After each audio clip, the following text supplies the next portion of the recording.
Hi hello नमस्कार श्री स्वामी समर्थ सगळ्यांना। तर आता संध्याकाळच्या 6 वाजलेले आहेत। हे 2 दिवसाचं वगैरे असं जसा वेळ भेटेल तसं शूट केलेलं। आता कसं उन्हाळा सुट्टी आहे त्यामुळं कामामध्येच दिवस निघून जातो, तर जसा वेळ भेटेल तसं शूट करून ठेवते आणि ज्यावेळी मग 1 दिवसाचं 2 दिवसाचं मिक्स व्हिडिओज अपलोड करते। अजून एक थोड्या दिवसांनी मग हे व्हिडिओ रेग्युलर येतील। तर आता संध्याकाळच्या 6 वाजलेले आहेत। आज थोडंसं पावसाचं वातावरण झालेलं आहे, नंतर पाऊससुद्धा आलेला होता।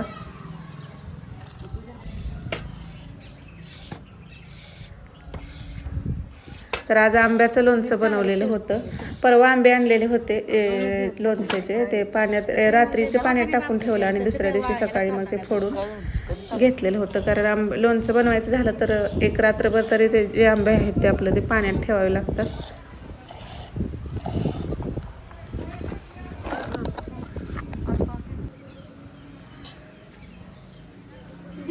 तर हे काल रात्रीच असं टपात पाण्यात भरून ठेवलेलं आणि त्यात हे आंबं टाकलेलं। तर जे लोणच्यासाठी आंबा असतो ना अगदी छोटा तोच आंबा आहे। आणि ह्याला ना लोणच्याला कसं आंबट आंबा आणि त्याला जर केसरं जास्त असतील ना लोणचं पण छान होतं। आणि आंबा जर आंबट असेल तर शक्यतो लोणचं आपलं खराब होत नाही। आणि लोणचं खराब होतं ते म्हणजे जर पडलेलं आंबं असतील, आता बाजारातून आंबा आणायचं झालं तर ते आंबं कसं आहे हे आपल्याला माहिती नसतं, त्यामुळे बऱ्याच वेळा ते खराब होतं। पण असं घरगुती किंवा घरच्या आंब्याचं लोणचं असेल तर मग ते खराब होत नाही शक्यतो। कारण लोणच्यासाठी जर पडलेला आंबा घेतला तर मग ते लोणचं आपलं खराब होतं। तर आंब्याचे जे देठ असतात ते काढून घेतले अगोदरच सुरीनं, आणि म्हणजे नंतर ते काढत बसण्यापेक्षा। आणि हे आंबा आहेत ते असं ह्यानं फोडून घेतलं। थोडंसं इकडं तिकडं उडतच होतं, नंतर खाली घेऊनच फोडलं कारण बऱ्याचशा फोडी अशा बाजूला जायला लागल्या। तर शेतात आलेलं होतं। तर हा परवाचा व्हिडिओ आहे। तर परवा सकाळी आम्ही आंबा नेण्यासाठी आलेलो होतो। तर मुलांचं इथं पाणी बघायचं चालू होतं विहिरीत। सकाळी सकाळी आम्ही 8 वाजताच आलेलो होतो आणि रात्रीचा पाऊस झालेला होता, त्यामुळे अगदी छान असं वाटत होतं। आता मेमध्ये बघा, एप्रिलमध्ये आपल्याला भरपूर उन्हाळा जाणवला, पण आता एक 10 मेपर्यंत पण होता उन्हाळा।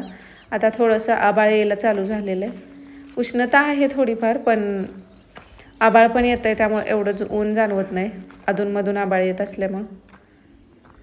तर लोणच्याचं आंबा अगोदर काढलं आणि नंतर इथं बघा जी लेट ज्वारी केलेली असते ना ती अशी रानात पडलेली भिजून गेलेली होती। तर हे वाऱ्याने ह्या आमच्या आंब्याचं ना वारं जरी आलं, पाऊस झालेला होता रात्री, तरी सुद्धा जास्त आंबा असं जास्त काय पडत नाही झाडाचं।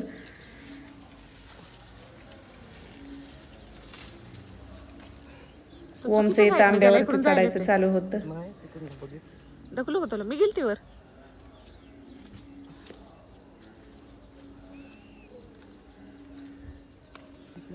हा त्याच्यावर हे कर, हे तर हे हा आपटू नका फक्त, त्याला नाही ह्याला ह्याला ह्याला। नंतर ओम पण चढला आणि त्यानं वरून त्याला जेवढं हाताला येतात तेवढं आंबं काढून खाली टाकलं, म्हणजे खालून का मी कॅच केलं, ते श्रीनं कॅच केलं आणि ओमनं टाकलं। आणि जी बघा ही अशी झेलणी म्हणतात ह्याला, आता अशी एखादी पिशवीच बांधलेले आणि त्याला ते आंबा असं काढून घ्यायला येतात। आता जे आंबा आपल्याला हाताने काढता येत नाही ते असंच काढावं लागतात। पण आंबा आमचा भरपूर मोठा असल्यामुळं एका वेळे म्हणजे छोटं असतील तर जरा थोडं 4-5 बसतात, पण जास्त मोठं झालं तर 2-3च ह्याच्यात ते लगेचच काढावं लागतं, नाहीतर हात ह्यानं अवघडून जात होता। तर अगोदर एकदा जे हाताला येतात ना खालचं तोडून नेलेलं होतं, आणि आता जे राहिलेलं आहे ते पण थोडंसंच काढलेलं आहेत। अजून एकदा नेलं की कसं मग एका वेळी सगळं पिकलं की ते संपत नाहीत, त्यापेक्षा थोडं थोडं 8 दिवसाच्या गॅपनं नेलं ना मग भरपूर दिवस राहतात, मग एकदाच सगळं मग पिकत नाहीत। तरी पण आम्ही एक ठिकं आणलेलं होतं तेवढं भरून काढलंच असतील। नंतर हा बघा एवढा मोठा आंबा होतो।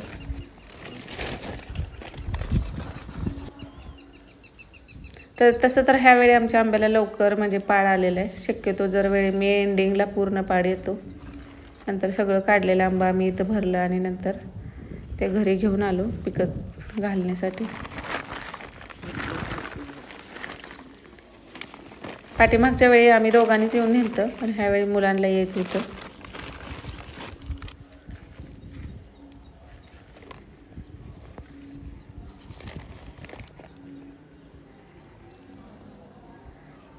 नंतर ते आंबा आणून सगळ्यामध्ये पिकत घातलं आणि जे लोणच्याचा आंबा होता ना तो फोडून नंतर बघा लोणच्यासाठी इथं साहित्य घेतलेलं आहे. लसूण, बेडगी मिरची घेतलेले आणि मोहरीची डाळ असते ती, जिरं, बडीशेप आहे, खड्या मसाल्यामध्ये दालचिनी, लवंग आणि काळी मिरी, मेथी आहे आणि हिंग घेतलेला आहे. आणि ह्या लोणच्याच्या फोडी सकाळी फोडल्यानंतर त्या धुतल्या आणि नंतर सुकत ठेवलेल्या होत्या, कारण फोडताना त्याला ना ते हे लाकडाचं बरंचसं लागलेलं होतं, त्यामुळे त्या धुवावे लागल्या आणि उन्हात सुकून घेतल्या दिवसभर. आणि संध्याकाळी आम्ही 5 वाजता हे लोणचं करायला घेतलं होतं. हळद आणि मीठ असं घेतलं. आता हे सगळं मिरच्या आहेत त्या गरम करून घेतल्या आणि बाकीचा खडा मसाला आहे तो थोडा गरम करून तो पण नंतर बारीक करून घेतला.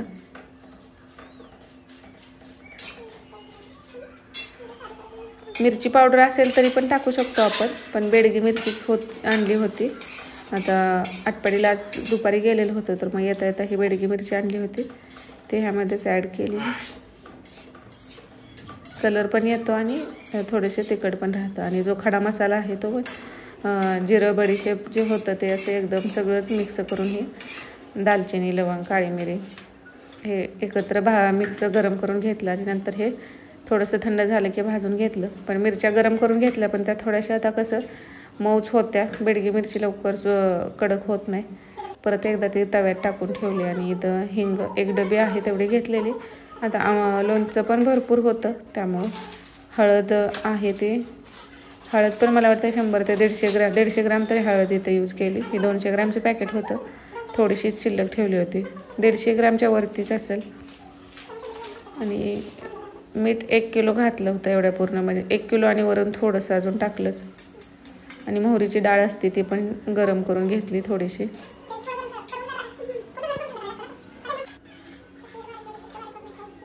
आणि मिरचीमध्ये थोडंसं मीठ टाकून ही मिरची जी आहे ती बारीक करून घेतली. आणि हिंग पण नंतर मग तेलामध्ये, तो आता हिंग आता वरून लोणच्याला शक्यतो आम्ही वरूनच तेल घालतो, म्हणजे ही पद्धत सासूबाईंचीच आहे, त्यांच्याच पद्धतीने आम्ही करतो, कधी खराब होत नाही. तेलामध्ये हिंग थोडासा हे करून घेतला, परतून घेतला आणि नंतर हे मिरची पण बारीक करून घेतलेली. तर एवढा सगळा मसाला तयार करून घेतला. आणि लसूण आहे तो जाडसरच वाटून घेतला, देशी लसूण होता. आणि मीठ हे 1 किलोचं पॅकेट होतं ते. मीठसुद्धा थोडंसं गरम करून ह्यामध्ये घातलं जातं, कारण मिठातलं मॉइश्चर परत कमी होतं असं म्हणतात. पण असं पण करतो, कधी नाही खराब होत. आंबट आहेत आणि ते फ्रेश असे काढून आणलेले आहेत, पडलेले वगैरे नाहीत, त्यामुळं खराब होण्याचे चान्सेस कमी राहतात. आणि ते फोडी पण दिवसभर सुकवल्या होत्या उन्हामध्ये. आता एका पाटीत हे बसत नव्हतं, त्यामुळे दोन्हीत अर्ध केलं. आणि नंतर भरताना एका भरणीतच बसेल तेवढं भरायचं आहे, कारण भरताना शक्यतो फोडी मोठ्या राहतात, पण परत त्या कमी होतं, आरलं जातं.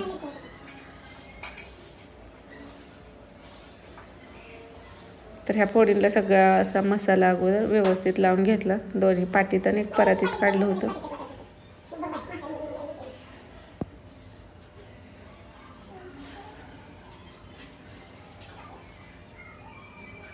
आणि बरणी कालच घासून सुकवून ठेवलेली होती.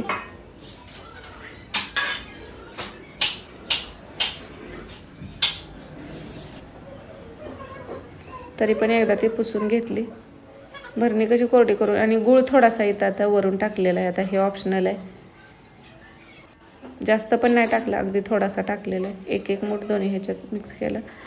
आणि जेवढं आता भरणीमध्ये बसतंय तेवढं भरायचं आणि राहिलेलं मग छोट्या भरणीत एखाद्या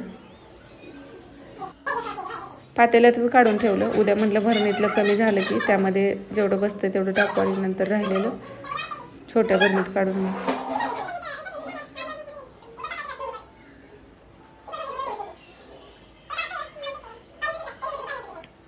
तर उन्हाळ्यामध्ये आता आंब्याचं सीझन म्हटलं की लोणचं हे बनवलं जातं आणि ते वर्षभरासाठी ठेवलं जातं.